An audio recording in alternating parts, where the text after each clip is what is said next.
بسم الله الرحمن الرحيم. السلام عليكم ورحمة الله وبركاته.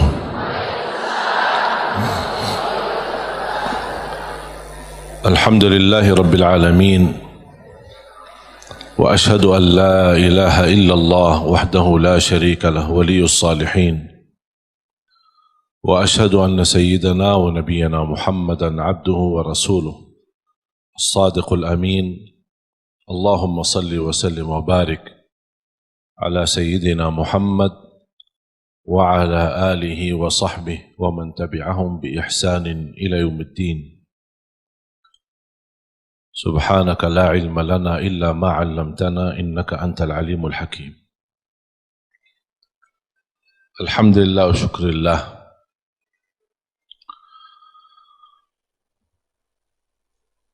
Selalu kita bersyukur kepada Allah Subhanahu wa Ta'ala atas kelimpahan banyak nikmat. Nikmat terbesar nikmat Islam, iman. Nikmat umur, sampai saat ini kita masih bisa beribadah, masih bisa berbuat kebaikan.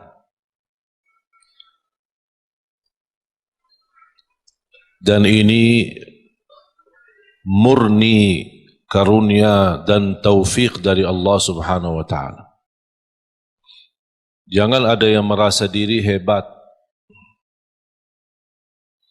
Aku lebih baik daripada yang lain. Aku bisa berbuat baik, orang lain tidak bisa.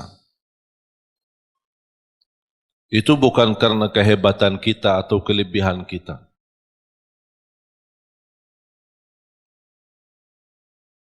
Kalau kita merasa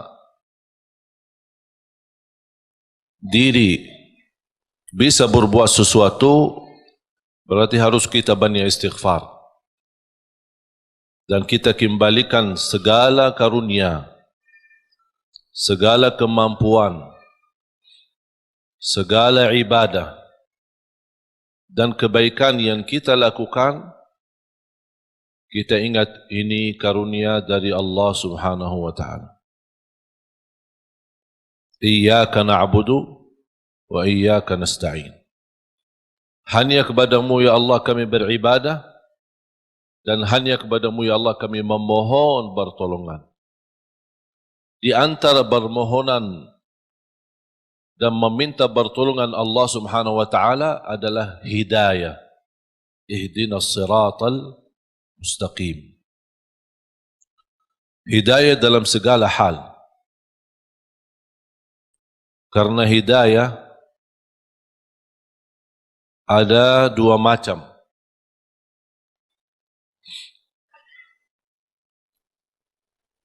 Hidayah dalalah atau irsyad. Hidayah irsyad atau dalalah. Maksudnya hidayah irsyad adalah ilmu yang kita belajari. Kita hadir di majlis seperti ini ingin mendapatkan hidayah. Hidayah irsyad adalah hidayah petunjuk. Hidayah memberitahu, menambah ilmu. Karena tambah ilmu, kita tidak bisa mendapatkan hidayah dari Allah Subhanahu wa Ta'ala. Semakin kita mengenal Allah lewat hidayah irsyad, semakin bertambah cinta kita kepada Allah Subhanahu wa Ta'ala. Dan hidayah irsyad itu tugas para nabi. Dan sesudah para nabi dan rasul, tugas para ulama. Membagikan hidayah irsyad, menyampaikan, memberitahu mana yang baik buat umat, mana yang tidak baik. Itu hidayah pertama. Termasuk anda sekalian, Bapak Ibu, menghadiri majlis tempat belajar ilmu. Selepas majlis anda kembali, anda membawa hidayah irsyad. bisa Anda menyampaikan kepada keluarga yang tidak sempat hadir. Dan alhamdulillah, dengan teknologi sekarang kita bisa berdakwah. Tidak harus kita memiliki ilmu yang banyak untuk berdakwah. Satu kebaikan yang kita belajari, sampaikan kepada yang lain. Kalau kita belum sempurna menamalkannya, barangkali yang kita sudah sampaikan, orang lain bisa menamalkan lebih baik daripada diri kita, kita mendapatkan pahala yang sempurna. Oleh karena itu, buat apa kita berdakwah menyampaikan? Dan saya meyakinkan, ketika saya menyampaikan sesuatu, bukan karena saya lebih baik daripada Bapak Ibu, tapi saya berharap dari Allah, ya Allah, apa yang saya sampaikan, barangkali ada di antara jamaah yang bisa mengambil dan menjadi lebih baik daripada saya. Itulah yang saya ingin mendapatkan pahalanya. Oleh karena itu, ketika kita menyampaikan, jangan ada yang merasa diri, kok aku belum ustaz, aku belum berilmu, aku belum fantas, masih banyak kekurangan, dosa saya masih banyak. Ya, semua kita berdosa. Siapa yang tidak berdosa? Coba sebutin manusia yang tidak berdosa. Hanya Nabi dan Rasul yang Allah selamatkan dan lindungi mereka. Selain itu, semuanya berdosa. Sahabat Rasulullah SAW pernah berdosa, dan semua ulama berdosa. Tidak ada yang maksum dan bersih dari dosa. Dosa besar, dosa kecil, tidak ada yang suci. Tapi karunia bagi ulama, awliya, salihin, ketika mereka berdosa, mereka sendiri tambah ditegur, tambah diingatkan, mereka sendiri sadar. Karena terisi hati mereka sifat malu sama Allah Subhanahu wa ta'ala. Terlanjur jatuh dalam dosa, mereka segera bertaubat dan memohon ampun kepada Allah Subhanahu wa ta'ala. Oleh karena itu, jangan kita melihat sifat kita yang menjadi hal menghalangi kita menyampaikan kebaikan. Kalau ada orang yang menolak kita, biarkan aja. Kita hanya sampaikan. Dan apa yang kita jalani lillahi ta'ala. Kalau memang lillahi ta'ala, jangan melihat nilai manusia. Ingat itu. Apapun yang Anda lakukan lillahi ta'ala, jangan melihat apa kata manusia. Tolong hafal itu. Apapun amalan, ibadah, tahajud, hadir majlis ilmu, silatul rahim, apapun amalan kebaikan. Kalau betul-betul lillahi ta'ala, jangan melihat atau mencari atau menunggu apa kata manusia. Karena manusia tidak semua bisa sama. Ada yang mengucapkan baik, ada yang mengucapkan, sombong itu orang. Dia merasa diri hebat. Macam-macam. Membuat tersinggung perasaan. Kemarin ada yang kirim Instagram, dia bertanya, kenapa saya setiap berbuat kebaikan dinilai sama orang lain buruk? Ini riya, ini apa, ini apa. Saya bertanya, kamu kerjakan ini lillahi ta'ala bukan? Dia bilang, ya karena Allah. Ya udah, tidak usah lihat apa kata manusia. Biarkan saja. Kalau Anda berduli apa kata manusia, berarti itu bukan lillahi ta'ala. Dan itu yang disebutkan kata ikhlas. Dan jangan harap manusia puas. Jangan harap manusia ridha. Kita berdakwah, tidak semua orang suka dengan dakwah kita. Ada yang suka, ada yang tidak suka. Apapun alasannya, biarpun tambah alasan, dalam hati tidak suka. Masa saya mau maksa-maksa dia harus suka? Atau saya berdebat, kenapa kamu tidak suka dengan dakwah saya? Apapun alasannya, terserah. Itu pilihan dia. Kenapa aku yang pusing? Kalau dia milih suka atau tidak suka. Makanya yang kita harus menjadi target buat kita adalah semata-mata apa yang kita kerjakan lillahi ta'ala. Sungguh kalau kita fokus seperti ini, insya Allah tenang hati kita. Apa yang diucapkan oleh orang kita tidak berdulikan. Mau dia tetangga, mau dia sahabat, mau dia kerabat, tidak usah diberdulikan.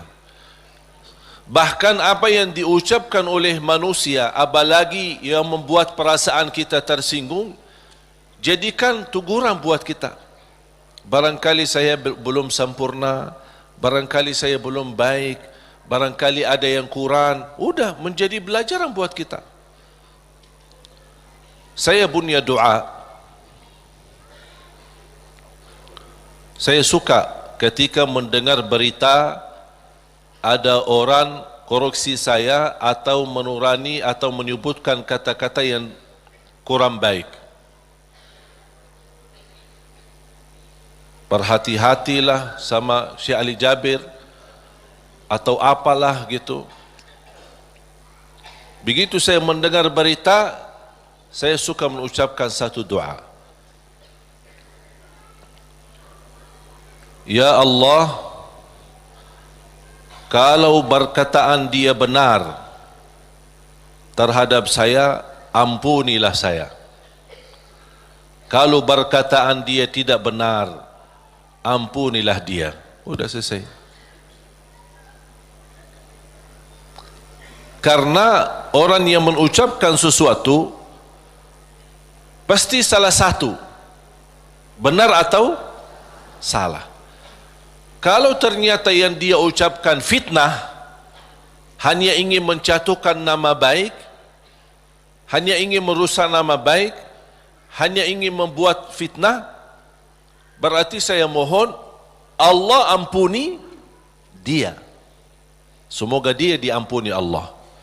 Tapi kalau apa yang dia ucapkan, oh ternyata benar, walaupun seberapa persen, oh benar, bagi saya ini menjadi pelajaran supaya saya lebih berhati-hati, lebih tambah ilmu, lebih mendalami agama, kemudian dan juga memohon ampun kepada Allah Subhanahu wa taala. Karena kita tidak maksum. Faham jamaah sekalian? Jadi tenang hatinya. Dengan ucapan orang yang jauh-jauh, malah kita yang pusing. Yang jauh biarkan jauh. Dan kita harus mengetahui irda'un nasi ghayatul la tudrak. Mencari ridha manusia itu sesuatu yang susah didapatkan. Susah. Tapi kita hidup di tengah manusia, bersabarlah menghadapi segala urusan, menghadapi segala tantangan.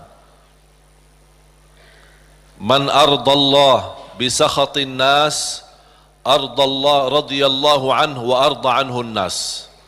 Barang siapa yang mencari ridha Allah, walaupun manusia tidak suka, Allah akan ridha terhadapnya dan Allah jadikan manusia ridha. Wa man ardan nas bisakhatillah, sakhitallahu an wa askhata anhu nas atau askhata alaihi nas. Dan barang siapa yang mengharapkan ridha manusia dengan kemurkaan Allah, ada orang yang na'udzubillah, dia lebih berduli manusia daripada Allah. Yang penting manusia suka, yang penting orangnya senang. Kalau Allah, dia tidak berduli. Apa yang akan terjadi, kata Rasulullah SAW, akan Allah murka terhadap dia dan Allah akan jadikan manusia tidak akan ridha terhadapnya. Berarti kuncinya di siapa? Di tangan Allah. Kembali kepada Allah Subhanahu wa taala. Makanya jemaah sekalian, ada satu ibadah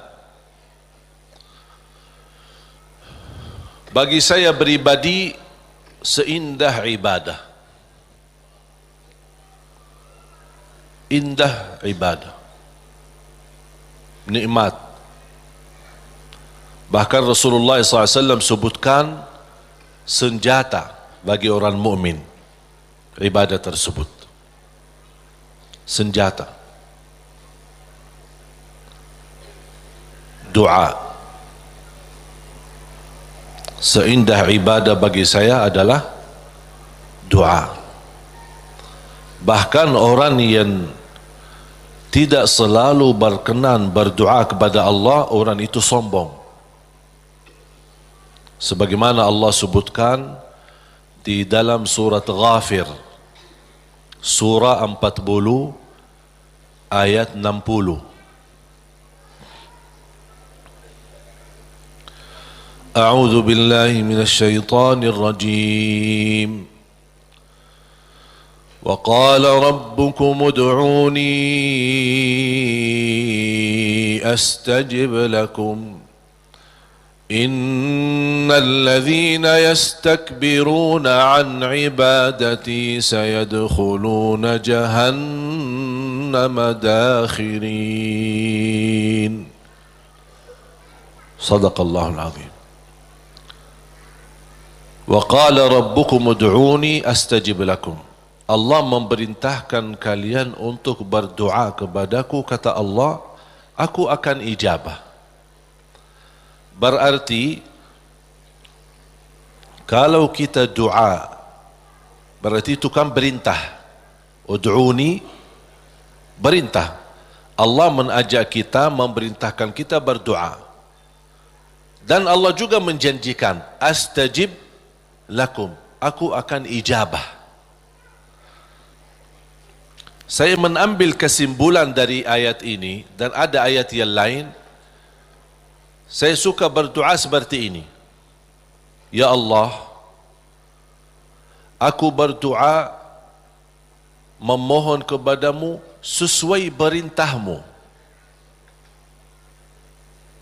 Sesuai perintahmu. Karena yang memerintahkan kita doa siapa? Allah.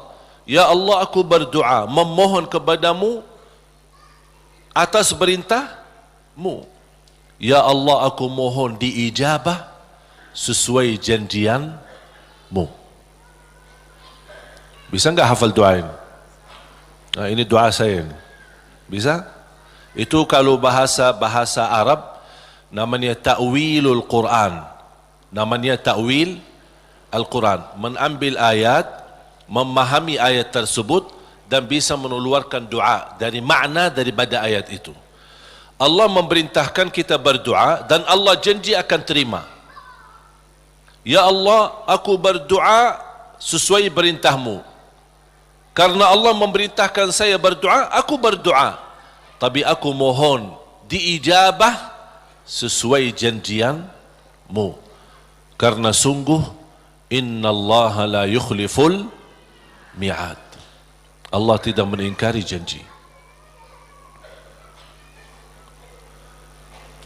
Sebenarnya mengucapkan doa atau melafazkan doa itu kembali kepada kemampuan kita masing-masing. Tidak harus sesuai kata yang saya sampaikan, tapi yang saya harap Bapak Ibu fahami apa yang saya makna, apa yang saya maksud dan ucapkan. Bisa Anda membuat ucapan sendiri yang bisa menjadi tanda hubungan Anda sama Allah Subhanahu wa taala. Karena doa adalah hubungan hamba sama Allah. Ada satu ayat di suratul Baqarah 186.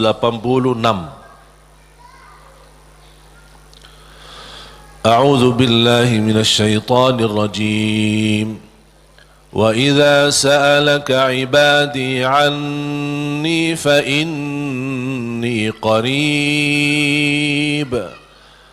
inni qarib ujibu da'watad da'i idza da'an فليستجيبوا لي وليؤمنوا بي لعلهم يرشدون.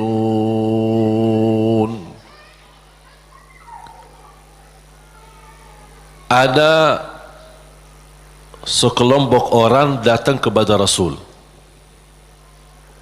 Ini sebab nuzul ayat ini.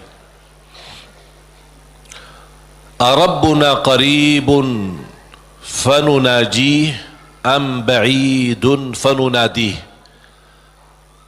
Mereka bertanya sama Rasulullah SAW, ya Rasulullah, apakah Allah dekat? Cukup kami bermunajat, fanunaji, atau Allah jauh, perlu munadat. Munadat dalam bahasa Arab panggilan bagi orang yang jauh. Munadat. Kalau munajat, orang yang dekat. Makanya dalam bahasa Indonesia disebut apa? Kita bermunajat kepada Allah. Makanya ada sahabat bertanya, ya Rasulullah, apakah Allah dekat? Cukup kami munajat, artinya tidak perlu kerasin suara, tidak perlu teriak-teriak, karena Allah sudah dekat. Munajat namanya kalau bahasa Arab. Makanya ketika saya mendapatkan kata munajat dalam bahasa Indonesia, ini sebenarnya dari bahasa Arab. Munajat bahasa Indonesia sama munajat dalam bahasa Arab. Tapi punya makna. Kalau yang selama ini Bapak Ibu yang fahami barangkali daripada munajat, doa kan? Ada arti yang lain selain doa? Tapi kalau dalam bahasa Arab munajat, doa kepada Allah yang sangat dekat. Itulah artinya. Munajat, berdoa kepada Allah yang sangat dekat. Makanya disebut kata munajat. Beda sama munadat. Terakhir T. Munadat. Munadat itu adalah panggilan bagi orang yang jauh. Misal kalau ada orang jauh, bilang apa? Fulan, saya di sini. Kan dia jauh, biar dia perhatikan kita. Itu kalau dalam bahasa Arab nada. Nada panggil orang yang jauh supaya dia bisa mendengar kita. Sahabat bertanya, Rasul, apakah Allah dekat? Cukup kami munajat atau Allah jauh, perlu kami munadat. D dan terakhir T. Munadat. Rasulullah SAW diam, tidak menjawab. Turunnya wahyu membawakan ayat ini, Suratul Baqarah ayat 186.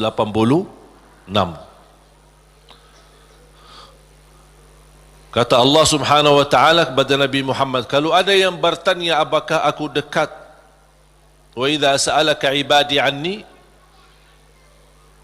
atau jauh, jawablah, fa inni qarib, aku sangat dekat. Fa inni qarib ujibu da'watad da'i idza da'an. Menijabah doa orang yang berdoa. Ini jaminan. Ujibu da'watad da'i idza da'an. Jadi jangan ada bahasa yang berkata doa aku tidak dijabah. Itu salah. Karena Allah berfirman, bahkan ada ikatan, yang berdoa kepada aku ijabah. Artinya apa? Yang tidak berdoa kepada aku, buat apa aku ijabah? Betul enggak? Berarti Allah sudah kaitkan yang berdoa di, yang tidak berdoa tinggal anda milih. Tapi tidak boleh ada bahasa aku berdoa tapi kainnya diijabah. Oh, berarti salah kita. Tidak sesuai kalamullah, tidak sesuai ayat Al-Quran, bahkan tidak sesuai janji Allah, sebagaimana kita baca tadi di surat Ghafir, surah 40 ayat 60. Jadi jamaah sekalian, ketika berdoa yakini Doa itu bukan terpilih untuk seorang tertentu. Boleh minta doa sama orang salih, guru kita, ulama, kiai, habaib, boleh. Ketika kita berkesempatan jumpa mereka, tolong doain, semoga lancar, boleh. Tapi kalau sudah ketemu, dah mau berdoa, mau enggak? Ya harus mau. Masa tunggu-tunggu orang-orang yang salih datang baru kita minta? Atau kita capek cari ke sana kemari? Kalau kita kebetulan di tempat yang tidak ada orang salih, bagaimana? Masa tidak mau berdoa? Kalau tidak mau berdoa, itu justru tanda orang sombong. Berdoa dengan keyakinan Allah pasti ijabah. Jangan ada sedikit keraguan, apakah mau enggak Allah terima doa saya? Fantas enggak saya diterima doa? Perbuatan perilaku saya seperti ini. Jangankan doa kita. Kira-kira siapa yang lebih jahat? Kita atau setan? Hah? Oh, jawab dong. Oh, kalau ada yang jawab, aku lebih buruk dari setan, na'udzubillah ini. Ini kenal diri banget ini. Tak ada yang lebih buruk dan jahat daripada syaitan. Syaitan pernah berdoa, Allah ijabah doa ini. Apalagi kita. Syaitan yang sudah namanya seburuk makhluk, yang sudah terancam di masuk neraka, yang sudah berupaya untuk mengajak manusia masuk neraka, pernah berdoa. Tahu enggak doanya apa? Ketika dia menolak perintah Allah bersujud kepada Nabi Adam, Allah usir dia dari rahmannya, dan Allah subhanahu wa ta'ala ancam dia masuk neraka. Apa permintaannya? Dia minta satu, kalau memang seperti ini, ya Allah, mohon panjangkan umur saya sampai hari kiamat. Satu-satunya makhluk yang umurnya panjang sampai hari kiamat itu syaitan. Masih hidup. Sampai akan datang satu saat, itu menjadi salah satu ciri hari kiamat. Di akhir zaman, sudah di ujung dunia, Allah kirimkan sebuah angin. Setiap manusia beriman mencium angin itu, dihirup angin itu, akan langsung mati. Yang hanya tersisa di muka bumi, yang tidak ada orang mengucapkan la ilaha illallah. Habis. Dan mereka sendiri yang nanti yang menjadi seburuk-buruk manusia di muka bumi, yang tidak ada sedikit pun beriman kepada Allah Subhanahu wa ta'ala. Dan mereka yang akan menghadapi proses kejadiannya hari kiamat, sampai mereka mati semua total, baru Allah Subhanahu wa ta'ala memerintahkan malaikat Israfil untuk meniup, dan kemudian keluar suara yang kencang, dan dihidupkan semua manusia kembali. Yang baik, yang buruk, yang salih, yang talih, yang beriman, yang tidak beriman, semua akan dihidupkan kembali sama-sama. Jadi syaitan diijabah doanya. Kira-kira mana yang lebih fantas diijabah doa, syaitan atau kita? Kita sujud karena Allah, ibadah karena Allah. Cukup di hati memiliki iman kepada Allah, itu sudah cukup menjadi bukti diijabah doa kita. Apalagi kalau disertai dengan berbuat kebaikan yang lain. Jangan ada yang membuat kita putus asa. Salat kita jarang, atau banyak lambat salat, atau ketiduran salat. Yang namanya manusia, bertaubatlah. Taubat. Suka ketiduran salat subuh, insya-Allah ada satu saat taubat, insya-Allah bangun salat subuh. Jangan menjadikan dosa membuat kita putus asa dari segala hal. Semuanya berdosa, bahkan harus berdosa. Tak ada manusia yang tidak berdosa. Sampai Rasulullah SAW bersabda, bukan kata saya, tapi itu bersabda Rasulullah SAW, kullu ibnu Adam khata', semua keturunan Adam bersalah, berdosa. Wa khairul khatta'in at-tawwabun, tapi yang baik atau yang terbaik di antara yang bersalah, yang suka bertaubat. Siapa yang makhluk yang tidak berdosa? Tahu enggak? Malaika.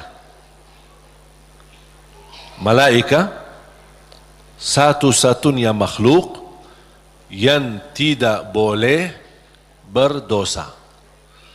Tidak boleh berdosa, tidak boleh lupa, tidak boleh lelah, tidak boleh capek, dan ibadah seterus-terusnya sampai mati. Mengapa? Karena Allah menciptakan mereka seperti itu. Allah menciptakan malaikat dari cahaya, tugasnya la ya'suna Allah ma amarahum wa yaf'aluna ma yu'marun.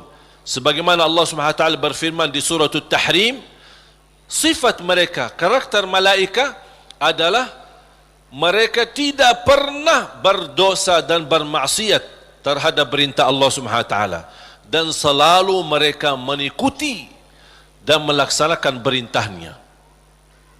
Itu malaikat. Makanya tidak ada malaikat yang diajak bertaubat. Tapi kita manusia harus berdosa. Sebagaimana bersabda Rasulullah SAW, semua keturunan Adam bersalah, berdosa. Yang terbaik di antara mereka adalah yang suka bertaubat. Dosa sengaja, dosa tidak sengaja, dosa kecil, dosa tidak kecil, dosa tulisan. Sekarang karena kita bergaul dengan sosial media, pasti ada kata-kata. Ada dosa yang membawa perasaan, mengikuti perasaan, cinta, ucapkan kata-kata melalui WhatsApp atau bersama teman, melembar kata barangkali awalnya tidak sengaja, membuat dia jatuh cinta, besok lama-kelamaan menjadi pacaran. Ini kan awalnya dari dosa ucapan. Ketik namanya, ketik dosa. Diketik dosa itu, ketik, tik, tik, tik, tik. Awalnya enak kan? Awalnya hanya ngobrol kan? Ngobrol biasa. Lama-kelamaan ada ucapan. Berapa ketikan kita yang bertahun-tahun atau berbulan-bulan, berapa banyak yang kita, berapa kata? Coba. Makanya bayangkan jamaah sekalian, karunia dari Allah, kalau setiap kata yang kita tuliskan ini dosa dan maksiat, Allah hukum kita habis. Sudah habis kita. Berapa ucapan yang kita ucapkan? Apakah anda bisa jamin segala ucapanmu 100% bersih? Tidak bisa. Ada yang anda ucapkan tanpa sengaja membuat orang lain tersinggung, itu dosa. Membuat orang lain sakit hati, apalagi kalau sengaja. Makanya kenapa kita disuruh banyak istighfar? Karena dosa-dosa yang kita lakukan, tanpa kita sadari, mudah-mudahan diampuni Allah Subhanahu wa taala. Makanya salah satu karunia, kata Rasulullah SAW, wassalatu ila salat mukaffirat. Salat dengan salat selanjutnya di antaranya adalah terhapus dosa-dosanya. Dari hari Jumat ke Jumat berikutnya terhapus di antaranya dosa-dosa kita. Dari Ramadan sampai Ramadan yang akan datang terhapus dosa-dosanya di antaranya. Dan ini kan karunia dari Allah. Kalau bukan karunia ampunan dosa-dosa itu, antara salat, antara azan dan iqamah, antara Ramadan sama Ramadan, antara Jumat sama Jumat, aduh, dosa kita bakal banyak sekali. Makanya ada seorang curhat kepada Imam Al-Hasan Al-Basri rahimahullah, aku dulu suka tahajud, tiba-tiba malas tahajud. Apa jawab beliau? Terikat dirimu dengan dosa. Yang membuat kamu berat bangun tahajud dosamu, bukan malas. Ada orang, kok kenapa malas? Bukan malas. Tapi ada dosa yang kita lakukan, barangkali belakangan kita sering membuat hati ibu kita sakit. Ibu mengharapkan sesuatu, tapi kita malah menolak, membuat dia tersinggung. Di saat kita duduk bersama ibu, kita tidak merasa hatinya tersinggung. Kita pergi tidur malam hari, kok dah bangun tahajud. Oh, ternyata dosa kesinggungan hati ibu membuat kita terikat, tidak bisa bangun tahajud. Apalagi dosa yang sengaja kita lakukan. Jadi ketika kita merasa kekurangan ibadah, segera bertaubat dan istighfar, karena kekurangan ibadah bukan karena malasmu, bukan karena merasa diri sudah bosan beribadah, tidak. Pasti ada dosa. Harus bertanya diri, dosa apa yang saya lakukan sampai saya begitu malas ibadah? Dosa apa yang saya lakukan sampai sudah berubah sifat saya? Dulu saya suka salat di masjid, kok kenapa sekarang tidak suka ke masjid? Ada apa? Itu saking bahayanya dosa, sangat pengaruh dalam kehidupan kita. Makanya kalau kita terus beristighfar, selalu beristighfar, jangankan kita beristighfar karena dosa maksiat, beribadah saja kita butuh istighfar. Contoh, habis salat, Assalamualaikum warahmatullahi, Assalamualaikum warahmatullahi, terus Astaghfirullah. Kenapa? Apakah kita berbuat dosa? Apa itu salat dosa? Tidak, salat itu kebaikan. Tapi kenapa kita diminta habis selesai salat beristighfar? Seandainya ada kekurangan dalam salat kita, pasti kurang khusyuk, kurang ikhlas, banyak kekurangan dalam salat kita, ya Allah mohon diampuni dengan istighfar. Maka Rasulullah SAW sebagaimana diceritakan suka beristighfar dalam sehari lebih dari 70 kali. Ada satu riwayat 100 kali beristighfar. Bahkan kata Abdullah bin Umar radhiyallahu anhuma, saya duduk satu majlis sama Rasul, saya suka mendengar bisikan Rasul beristighfar, Rabbighfirli wa tub alayya innaka antat tawwabul ghafur. Rabbighfirli wa tub alayya innaka antat tawwabul ghafur. Ada satu riwayat, Rabbighfirli wa tub alayya innaka antat tawwabur rahim.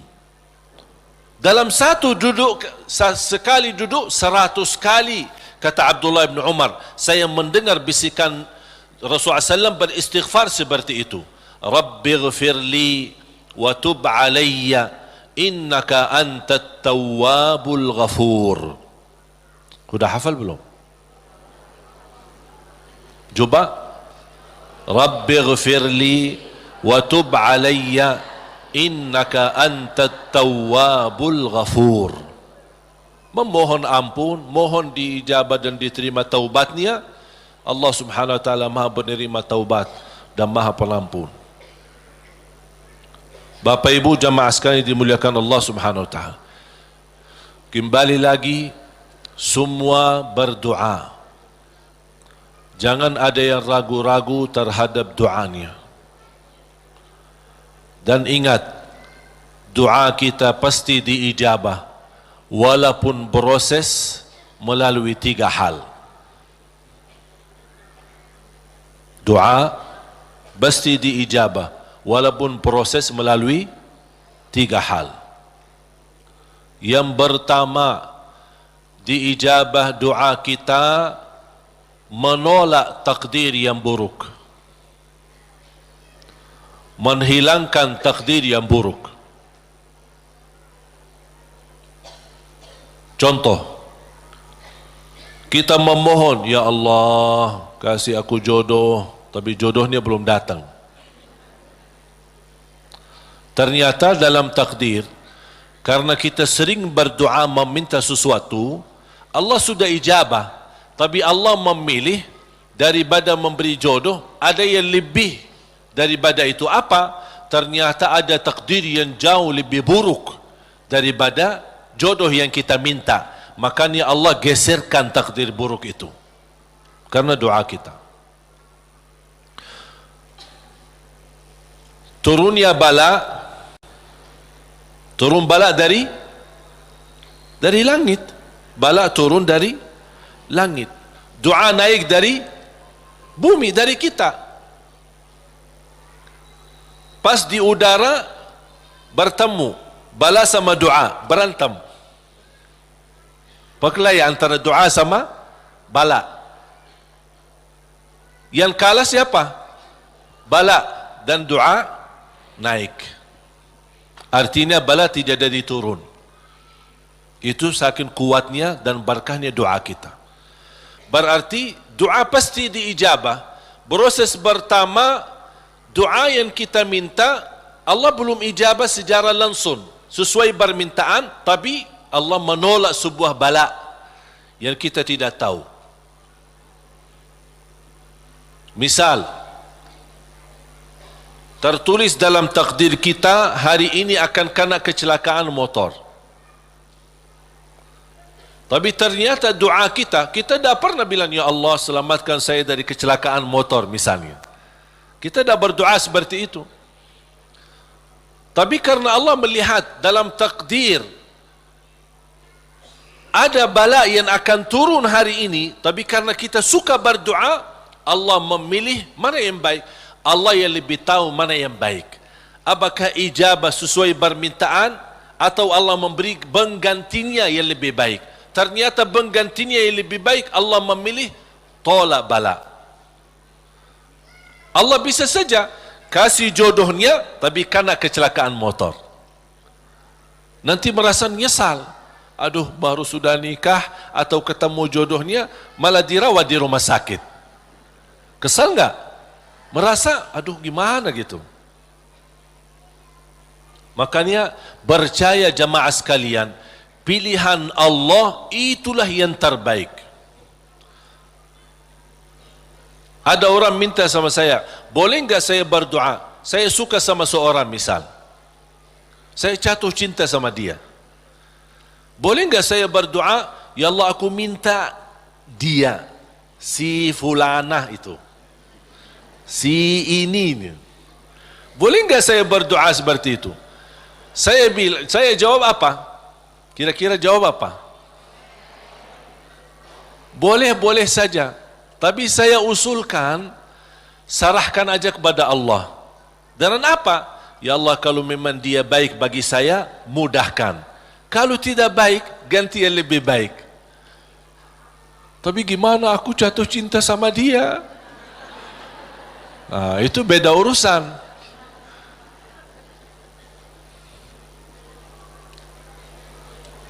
Nanti ada satu cerita, insya Allah indah, bisa menambah wawasan buat kita.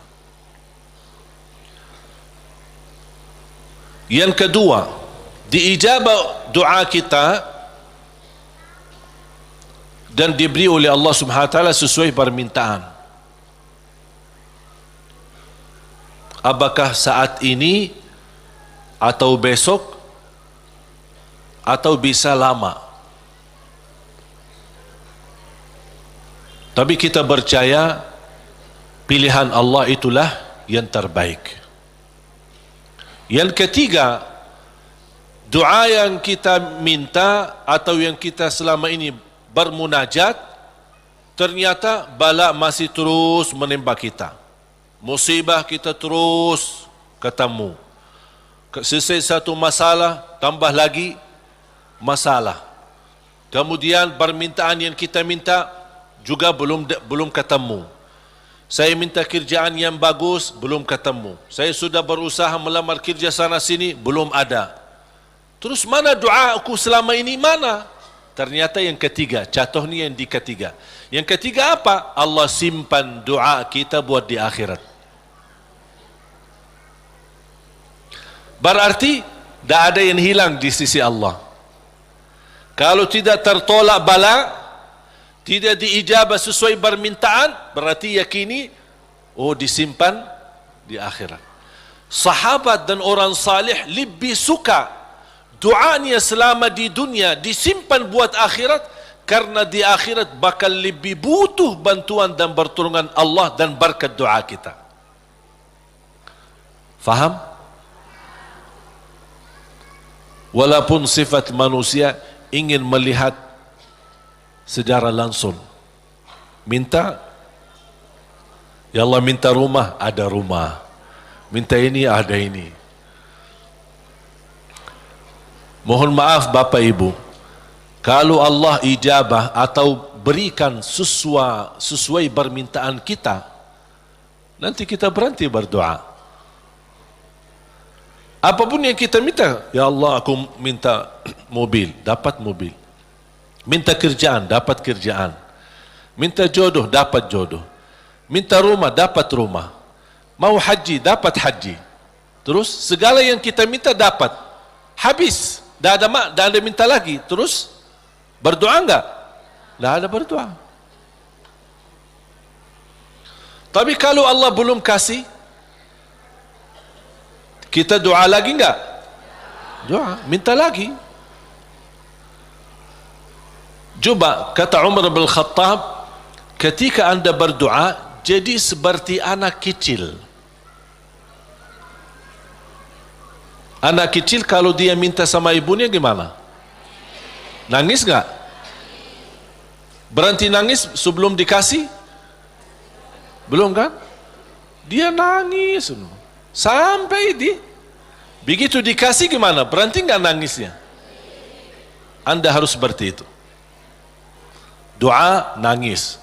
Ya Allah belum kasih, aku nangis lagi dong. Belum dikasih, nangis lagi. Sampai Allah berkenan kasih. Dan ini sebenarnya bukan tujuannya Allah kasih atau tidak. Tapi ingat, titisan air mata ini yang menangis karena Allah akan selamatkanmu dari siksa neraka Jahannam. Rasulullah SAW bersabda, وَعَيْنٌ بَكَتْ مِنْ خَشْيَةِ اللَّهِ حَرَّمَهَا اللَّهُ عَلَى النَّارِ لَا تَمَسَّهَا النَّارِ. Barang siapa yang menangis karena Allah, akan Allah haramkan jasadnya disentuh oleh neraka Jahannam. Berarti kita tidak rugi. Tidak ada rugi. Biarpun tidak diijabah, ternyata titisan air mata berharga. Bisa menjaminkan kita selamat dari siksa neraka Jahannam. Mau apa lagi? Nangisnya berharga. Doanya pasti diijabah. Dan cukup dari doa, kita sudah membuat ibadah atau membawa sebuah ibadah yang dicintai Allah. Karena Allah suka bisikan hamba. Apalagi kalau lama tak berdoa, Allah merindukan suara doanya kita. Apalagi doa yang tulus dan ikhlas. Makanya kadang-kadang kalau kita tidak diberi doa atau tidak beri permintaan atau tidak beri permohonan kita, terus kita berdoa terus sampai diuji, sampai di macam-macam, sampai kita merasa sudah tertekan, tidak kuat. Kira-kira bisikan doa kita seperti apa nanti? Dalam keadaan doa, dalam keadaan susah atau senang? Menurut saya doa dalam keadaan susah jauh lebih murni daripada doa dalam keadaan senang. Kalau dalam keadaan senang artinya ya biasa-biasa aja, dapat atau tidak dapat. Tapi coba kalau lagi stres, lagi pusing, lagi galau, gimana bisikan doa? Ya Allah, udah nangis duluan. Kata Allah, lama sekali.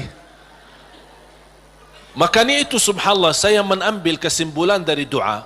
Justru doa tanda Allah merindukan suara doa kita. Oleh karena itu jamaah sekalian, jangan berhenti berdoa. Terus berdoa. Nabi Yunus alaihi salam ketika tertahan di dalam perutnya ikan berlama-lama di bawah laut, dia tidak pernah berhenti dengan mengucapkan la ilaha illa anta subhanaka inni kuntu minadh zalimin.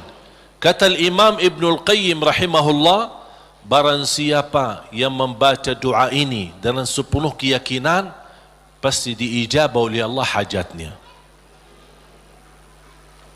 Karena Allah habis doa ini, apa kata Allah? Fastajabna lah, kami terima dan menijabah doanya.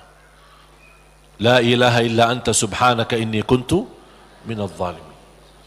Oleh kerana itu kembali lagi, doa kita diijabah atau tidak? Saya bertanya, doa kita diijabah atau tidak? Diijabah. Yakin? Terus berdoa?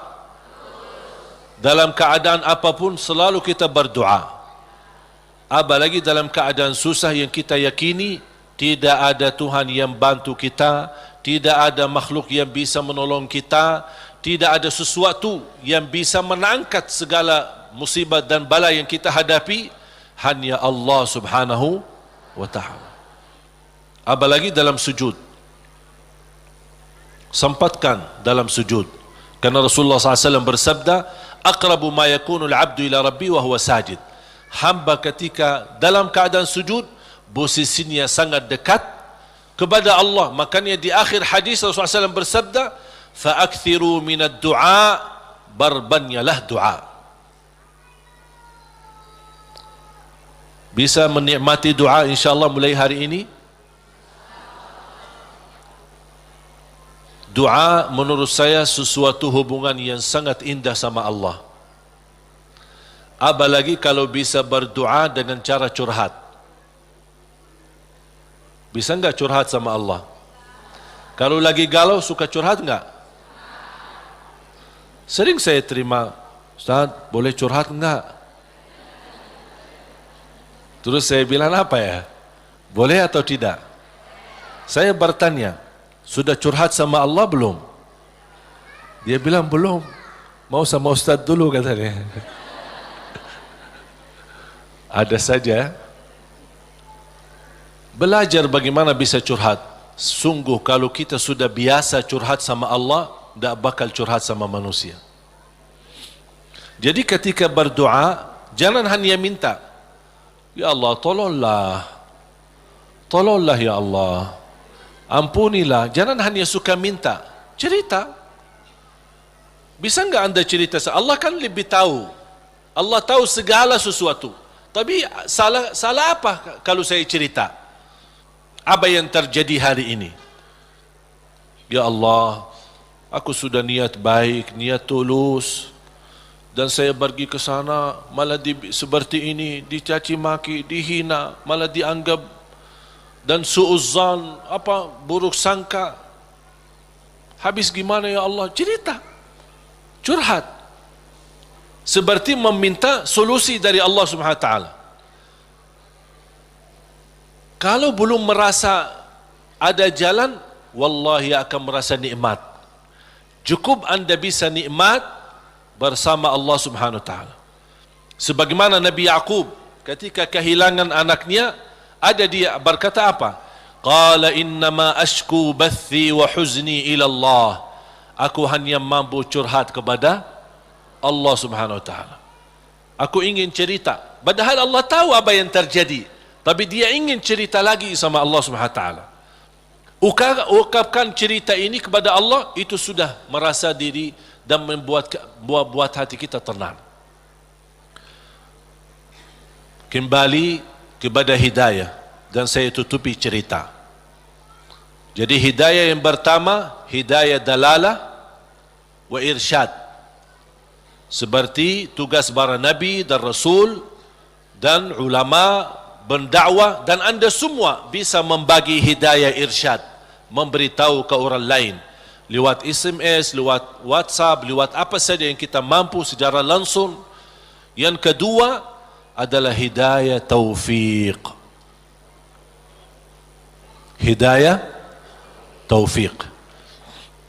Habis kita dapat hidayah irsyad, habis kita sudah tahu, habis kita belajar, angkat tanganmu, ya Allah, berilah kepada diri aku, berikan kepada kami semua hidayah taufiqmu agar ilmu yang saya belajari bisa saya amalkan, bisa menjadi saksi baik, bisa membuat saya lebih baik, bisa merubah saya menjadi lebih baik, bisa menjadi mulia di mata manusia dan mulia di matamu ya Allah. Itu namanya hidayah taufiq. Itu yang dimaksud ihdinas siratal mustaqim. Makanya ketika kita sudah membaca Al-Fatihah dan setelah memuji Allah Subhanahu wa taala, kita meminta hidayah taufik dari Allah Subhanahu wa taala, meminta petunjuk dalam segala hal. Dalam rumah tangga kita mohon hidayah taufik. Isteri urus suami minta hidayah taufik. Suami menurusi dan melayani isterinya minta hidayah taufik. Dua-duanya melayani anaknya dan mendidik anaknya minta hidayah taufik, supaya terbangun rumah tangga sakinah mawaddah rahmah. Ketika kita bekerja minta hidayah taufik supaya kerja ini benar-benar merubah ibadah dan juga penghasilannya menjadi halal dan jauh dari syubhat apalagi yang haram. Kita meminta hidayah taufik dalam segala kehidupan kita, langkah-langkah menuju masjid, mencari nafkah, mencari rizki, semua dalam kehidupan kita selalu disertai dengan hidayah taufik. Kalau hidayah taufik berarti Allah telah memimpin kita untuk memberi yang terbaik. Kalau Allah memimpin kita memberi yang terbaik, berarti Allah sudah berkenan menerima amalan yang sudah kita berikan kepada Allah Subhanahu wa taala. Bapak Ibu, saya tutupi satu cerita. Ada seorang bekerja cukup, penghasilannya pas-pasan, kerjaannya sederhana di sebuah pabrik. Dia jatuh cinta sama seorang wanita, tapi dia merasa diri belum memiliki kemampuan untuk bisa melamar dia. Dia hanya berdoa kepada Allah Subhanahu wa taala bagaimana supaya bisa mendapatkan kerjaan yang lebih baik, kerjaan yang lebih besar, supaya penghasilannya banyak dan bisa membawa dia atau menikahi dia. Sudah berdoa, sudah memohon berlama-lama, tapi dia tidak sabar untuk menanti-nanti bertemu dengan jodohnya. Dan dia tidak menyerahkan kepada pilihan Allah mana yang terbaik. Ternyata dia sendiri dengan merasa diri hebat untuk mencari solusi sendiri. Dia membaca sebuah iklan penawaran kerja di tempat yang baik, yang bagus, gajinya lebih besar. Dia membuat surat memundurkan diri dari tempat kerjaan untuk melamar kerjaan yang baru. Dan semua perjuangan ini ujung-ujungnya harapannya untuk bertemu dengan jodohnya supaya jangan sampai kehilangan yang dia cintai. Dalam perusahaan itu ketika dia memundurkan diri, kata pemilik perusahaan, karena orangnya luar biasa, kerja rapi, tertib, bagus. Kenapa kamu mundurkan diri? Saya dapat kerjaan di tempat lain yang lebih bagus. Sambil ditawarkan kenaikan gaji, walaupun tidak sebanyak perusahaan baru, tapi tetap dia mengambil keputusan mundurkan diri. Dia mundurkan diri dengan harapan mudah-mudahan diterima di tempat kerjaan yang baru. Dalam perjalanan lewati lampu merah, di lampu merah berikutnya ada melanggar lampu merahnya dan menabrak mobilnya karena kecelakaan. Akibat kecelakaan itu lumpuh kakinya, masuk ke rumah sakit. Dari hasil kecelakaan ini dia kehilangan kerja yang lama, kehilangan kerja yang yang baru. Hilang dua-duanya. Berharap selama dia di rumah sakit, barangkali si perempuan yang selama ini dia cintai bisa datang. Ternyata berhari-hari tidak pernah datang. Di SMS tidak dibalas, di telepon tidak diangkat. Tapi dia tidak pernah putus asa karena masih cinta sama dia. Habis dia berupaya dan bekerja keras dari rumah sakit, akhirnya datang yang menjadi harapan dia, calon istrinya. Melihat keadaannya sudah tidak ada kaki, dalam keadaan tidak bisa bergerak, tidak bisa berbuat apa-apa. Datang melihat keadaannya, si calon istrinya ikut sedih, tapi tidak berbanyak bicara. Kemudian dia meninggalkan rumah sakitnya dan dia SMS kepada si laki, mohon maaf, barangkali kita bukan jodoh. Soalnya ada seorang yang datang ke rumah bapa melamar saya. Bertambah sakit. Sakit kaki ditambah sakit hati. Yang menabrak dia ketika kecelakaan ternyata seorang perempuan cantik dan dari keluarga yang kaya. Dan subhanallah, karena si perempuan ini merasa diri bersalah, selama di rumah sakit si perempuan ini terus melayani dengan ikhlas dan tulus. Tapi si laki ini masih hatinya ke si perempuan itu. Sampai alhamdulillah selesai dirawat di rumah sakit, dipindahkan ke rumahnya.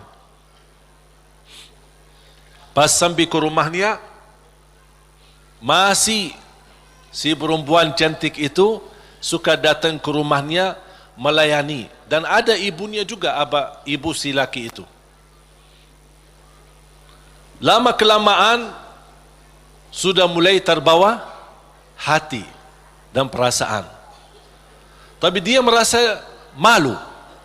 Wanita ini cantik, dari keluarga yang kaya, aku orang susah, dulunya aku bekerja aja pas-pasan, apalagi sekarang tidak ada kerja. Dalam keadaan kalau saya bicara sama dia, kira-kira mau enggak sama aku? Dia masih belum meyakinkan. Dia hanya menyerahkan kepada Allah Subhanahu wa taala. Ketika satu saat pagi hari, dia sudah merasa setiap pagi menunggu si perempuan datang, karena dia suka rutin, ikhlas, tulus untuk datang melayani. Di pagi hari menunggu datang si perempuan, seperti biasa bikinin teh, terus datang, siapin sarapan, walaupun ibunya ada. Tapi dia sudah merasa diri bersalah, ingin membalas, ingin berbuat sesuatu. Dan langsung perempuan berkata, aku ingin sampaikan sesuatu, boleh? Kata si laki, saya juga ingin menyampaikan sesuatu. Tapi tak apa-apa, kamu duluan. Langsung si perempuan dengan keberanian, dia berkata, mau enggak berkenan saya jadi istrimu? Sama dengan harapan dia. Dia langsung kaget. Seperti perasaan yang sama, keinginan yang sama, hati yang sama. Tapi langsung kata beliau, apa yang saya bisa berikan?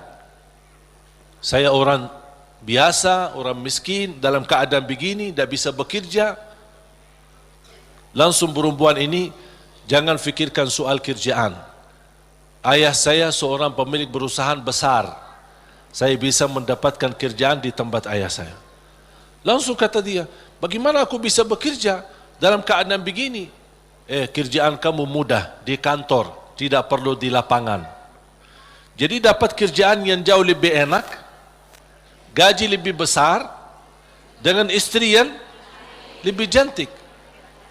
Gimana si wanita itu, si perempuan itu yang melamar dia sudah nikah, ternyata hasil nikahnya tidak bertahan lama, cerai. Kenapa cerai? Karena tidak bisa punya keturunan. Sedangkan si laki yang kena kecelakaan, dia ingin nikahi perempuan itu karena ingin mendapatkan keturunan, karena dia suka sama anak-anak.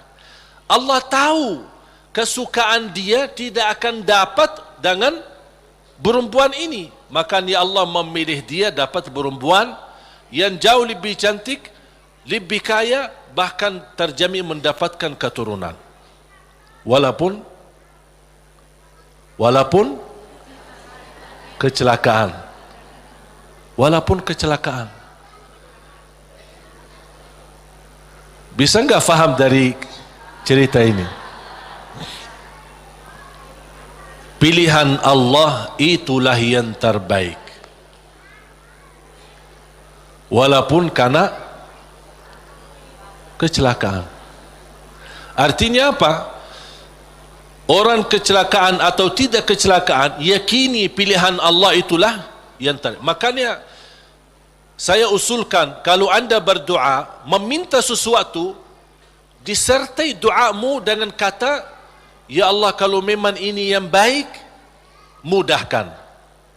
Kalau ya Allah melihat ada yang lebih baik, berilah yang terbaik.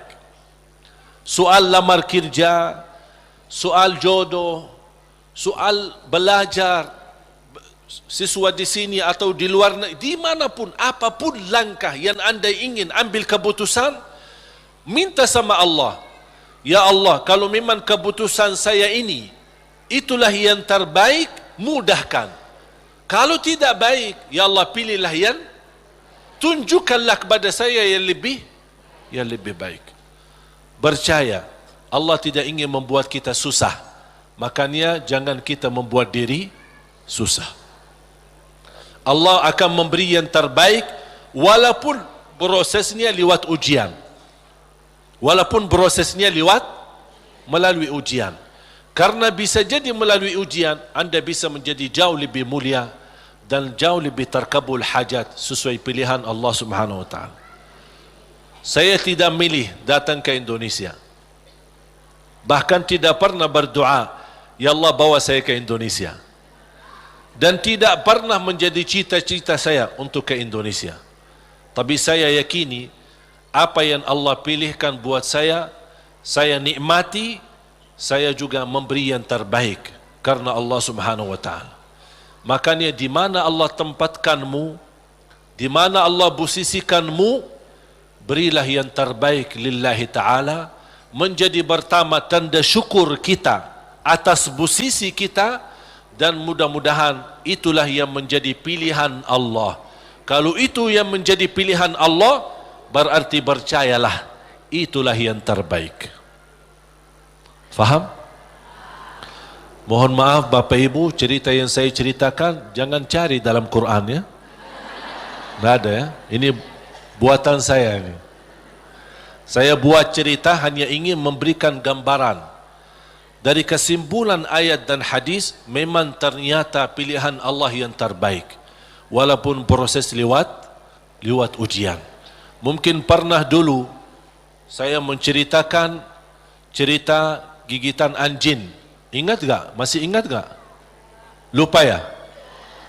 Hah? Mau gak cerita? Boleh satu? Hah? Boleh gak? Ada seorang berdoa, ya Allah, aku mohon jodoh yang salihah, yang cantik, yang kaya. Itu doanya. Minta yang salihah, cantik, kaya lagi. Karena dia orang miskin. Dapat miskin ya tambah susah lagi. Tak ada doa yang lain. Tak pernah berdoa, ya Allah ampunilah saya, ya Allah rahmatilah. Itu aja doanya. Bismillahirrahmanirrahim. Ya Allah jodoh yang baik, yang salihah, yang cantik, yang kaya. Dapat sedikit rezeki, pergi haji. Selama dia tawaf, ya Allah jodoh yang salihah, yang cantik, yang kaya.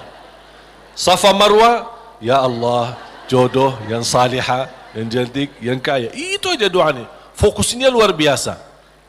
Pas pulang kembali ke tanah air dalam keadaan sedang memimpikan dan membayangkan bagaimana ketemu jodohnya. Pas di kampung malam hari dia melewati jalan dikejar anjing.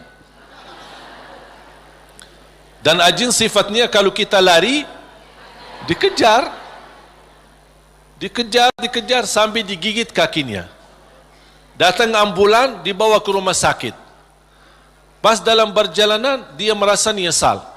Ya Allah, selama ini minta jodoh yang salihah, yang cantik, yang kaya. Masa dikirimkan anjing? Merasa tidak terima gitu. Jadi aku selama ini minta ini kok dikirimin anjing. Artinya ujian. Dia tidak mau, merasa diri tidak terima. Pas sampai ke rumah sakit, dirawat sama seorang dokter yang salihah, yang cantik, yang kaya, jadi jodohnya.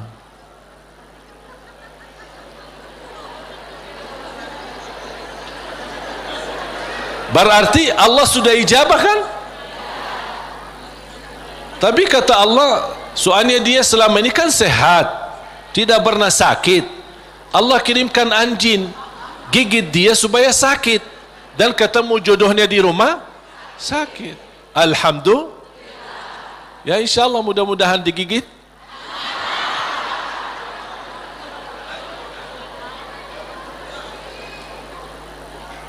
Makanya subhanallah jemaah sekalian, wallahi percayalah sama Allah. Percayalah sama Allah. Termasuk apa yang terjadi di Palestina, percayalah sama Allah. Allah tidak suka umat Islam ditindas.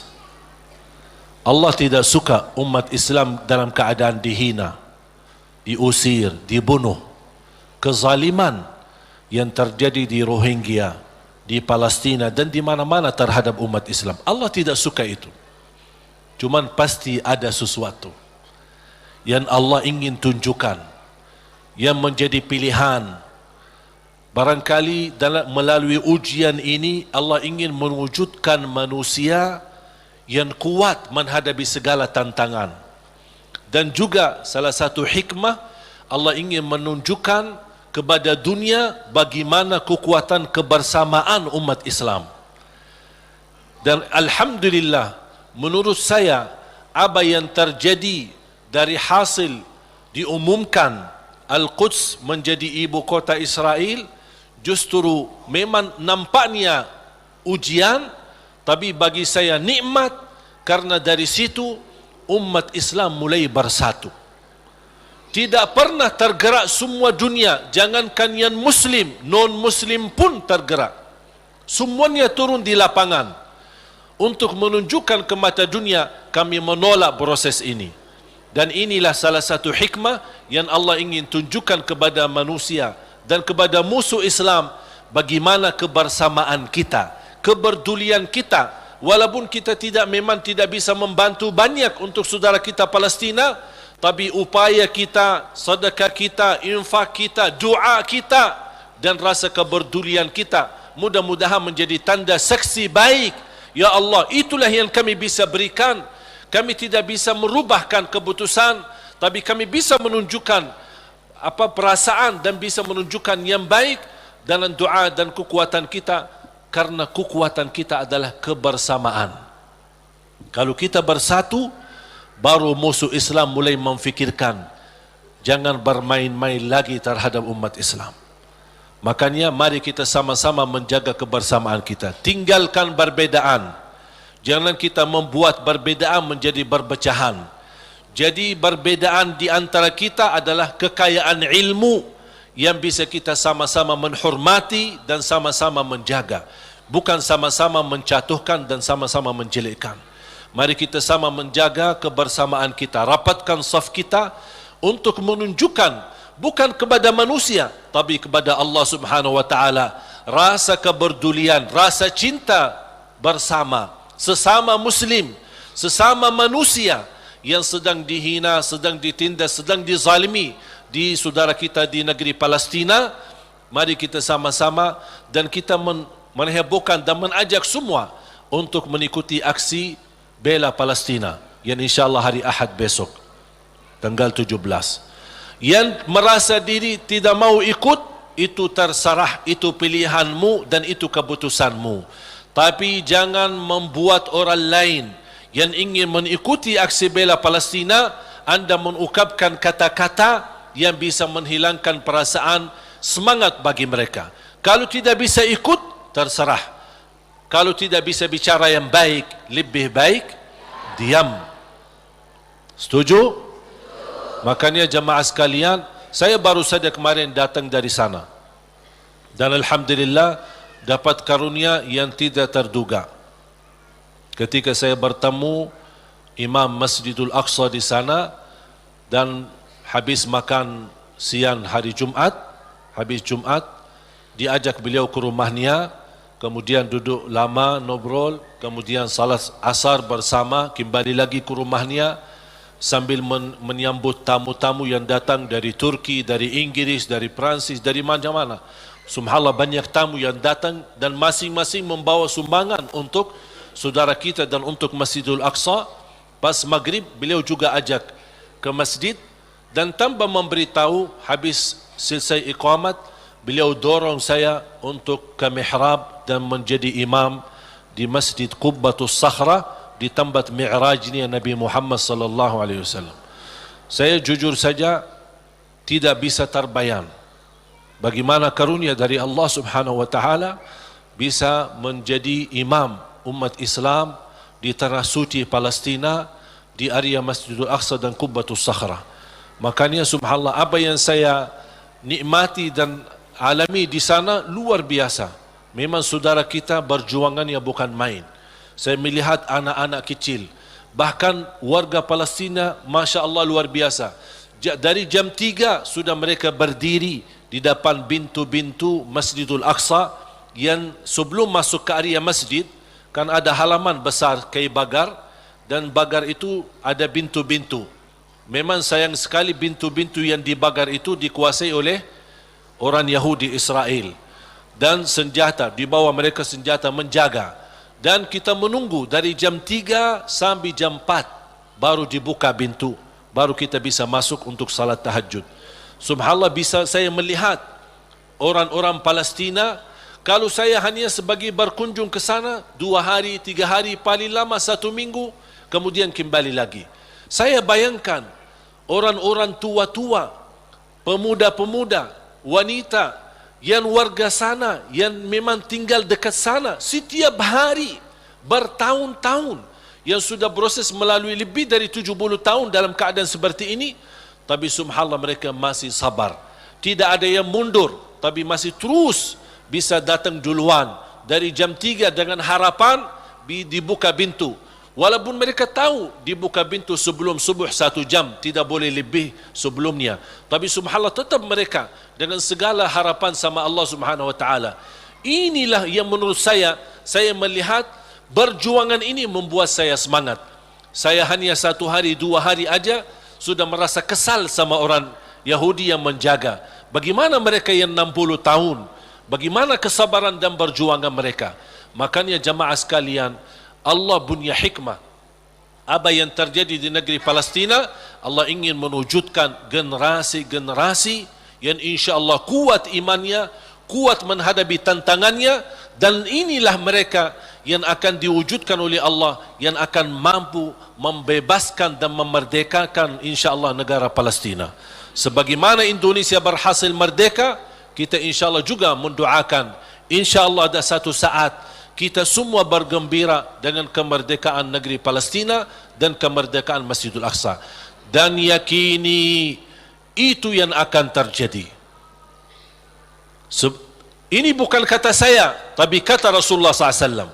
Sebagaimana Masjidul Aqsa diambil oleh mereka, akan Masjidul Aqsa kembali di tangan umat Islam. Walaupun memang prosesnya cukup lama, dan kita berharap sama Allah tanpa kita putus asa, kapan tiba saatnya Allah akan memberi yang terbaik untuk umat Islam. Amin ya Rabbal Alamin. Mari kita sama-sama berdoa.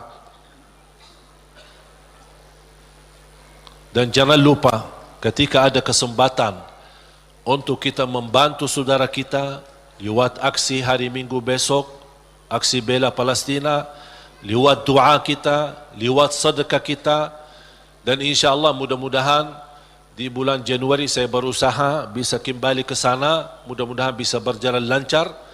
Doakan, mudah-mudahan insya-Allah apa yang kita harapkan untuk saudara kita mudah-mudahan dikabul oleh Allah Subhanahu wa taala. Bismillahirrahmanirrahim. Alhamdulillahirabbil alamin. Ya Rabbi lakal hamdu kama yanbaghi li jalali wajhikal karim wa li 'azimi sultanik. Allahumma salli ala Muhammad wa ala ali Muhammad. Ya Allah ya arhamar rahimin. Ya arhamar rahimin. Ya arhamar rahimin. Rahmatilah kami semua ya Rabbal Alamin. Kami hamba yang lemah, yang masih banyak dosa dan maksiat, banyak kesalahan terhadap diri kami, kesalahan terhadap orang tua kami, kesalahan terhadap saudara kami. Ya Allah, kami sangat membutuhkan rahmat-Mu, karena rahmat-Mu akan mampu memimpin kami dalam kehidupan kami sampai akhir hayat. Rahmatilah kami semua, hidupkanlah kami dalam keadaan iman, wafatkanlah kami dalam keadaan Islam. Jadikan kami bersama hamba-hamba-Mu yang salih-salihah. Ya Allah, doa kami untuk saudara kami di Palestina.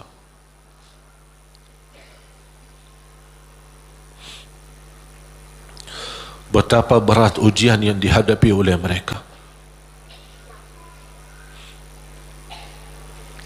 Masjidul Aqsa, tempatnya Isra dan Mi'raj Nabi Muhammad sallallahu alaihi wasallam, sedang menghadapi ujian. Ya Allah, dengan kepedulian kami terhadap saudara kami di Palestina, mudah-mudahan momen ini menjadi salah satu sebab menyatukan umat Islam ya Rabbal Alamin. Sebagaimana kami mampu merapatkan saf kami di dalam masjid, kuatkanlah kami ya Allah agar mampu merapatkan saf-saf kami di luar masjid. Birahmatika ya arhamar rahimin. Tolonglah saudara kami, lindunilah Masjidul Aqsa dan Qubbatus Sakhra. Lindunilah ya Allah tempat tanah suci ya Rabbal Alamin dari segala keburukan, dari segala bala. Ya arhamar rahimin.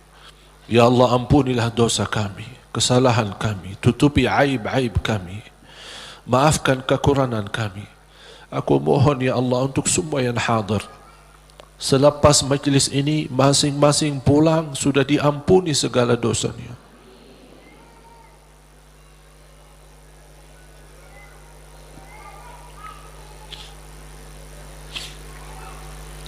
Disucikan hatinya, dibersihkan jiwanya, diselamatkan setiap langkah-langkahnya, terkabul segala keinginannya dan doanya.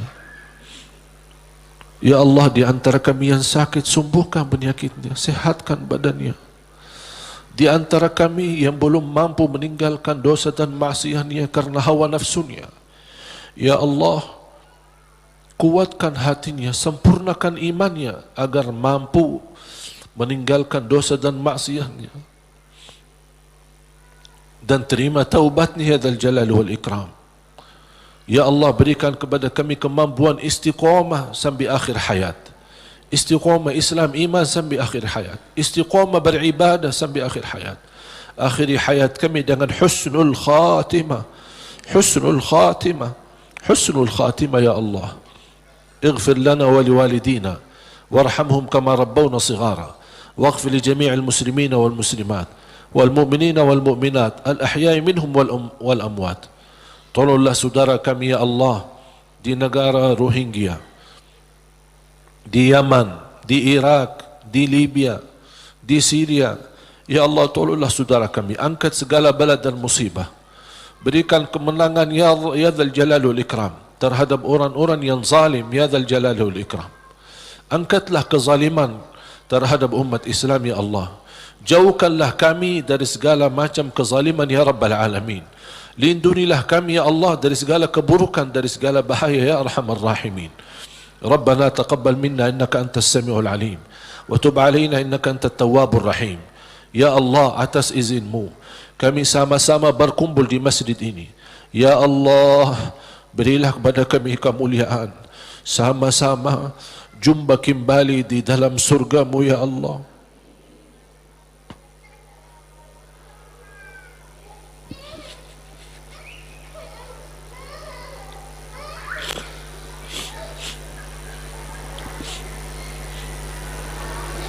Berikan kepada kami kemuliaan, sama-sama bertemu kembali di dalam surgamu ya Allah bersama Nabi Muhammad sallallahu alaihi wasallam.